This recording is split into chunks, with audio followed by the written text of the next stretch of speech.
WhatsApp guys, তো আজকে অনেক রোদ হওয়ার পর বৃষ্টির দেখা হইলো। তো সেই বৃষ্টিটা আবার জোরে না, সেটা আসছে আস্তে করে, মানে এখনও টিপটাপ পড়তেছে।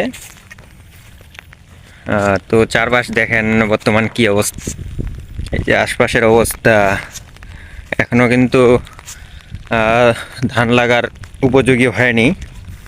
তো দেখতে পাচ্ছেন ওই পাশে একটা মানে খাল করা হয়েছিল, মাটি ভাড়ায় দেওয়া হয়েছিল। ওই পাশে পানি একটু লাগে আছে, যেটা হচ্ছে রোয়া গাড়ার উপযোগী হয়ে গেছে বা ধান লাগার। তো আপনাদের ওদিক কেমন অবস্থা বর্তমান একটু জানাই দিবেন। তো আমাদের দিকে কিন্তু করুণ অবস্থা।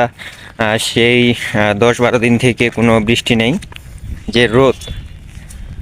মানে মনে হচ্ছে যে সূর্যটা মনে হয় আমাদের এদিকেই নজরটা দিছে, যে অবস্থা। তো দেখেন।